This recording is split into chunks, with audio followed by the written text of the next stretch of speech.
Электронно-танцевальная группа «Газ-Газ» выступила накануне в Казани в рамках турне по городам России. Участники группы работают над артхаусными проектами. О чем идет речь, расскажет Дмитрий Пиаваров.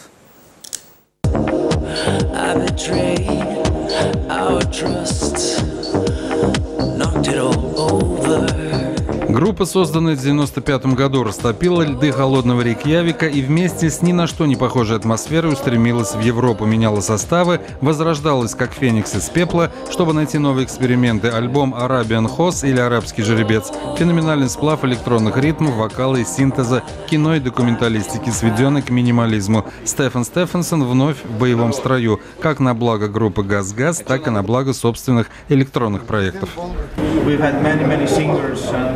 Группа обрела второе дыхание и стала экспериментировать с другими уже музыкантами для того, чтобы создать атмосферу, вот этот мир гус-гус коллектива. Вот. И сейчас, кроме женского вокала, они решили пробовать работать с мужскими вокалистами. Как раз в треке «Arabian Horse» вы можете слышать новый талант, мужской вокал. Я ничего до сегодняшнего момента не знал о Казани. Дорога от одного города до другого, фото с поклонниками и само выступление. Мне только что сказали, что Казань – это микс евразийских накоплений в области культуры.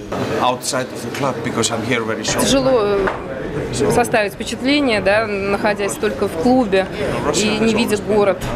То есть Россия, она очень большая, действительно, мне очень много хороших городов, всегда нравится эта атмосфера. Но вот сегодня выступление в клубе, и думает, что он составит об этом впечатление, и именно эти впечатления заберет с собой.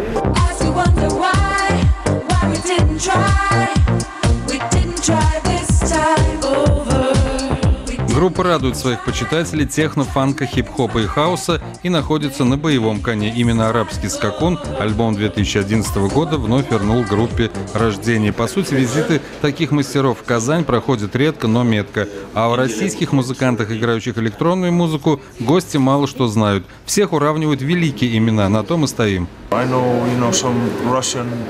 Я знаю только классическую музыку и не знаю, к сожалению, поп-музыкантов, и предпочитаю Рахманинова. Интересуюсь очень классической музыкой, для меня идеал – это, конечно, Рахманинов.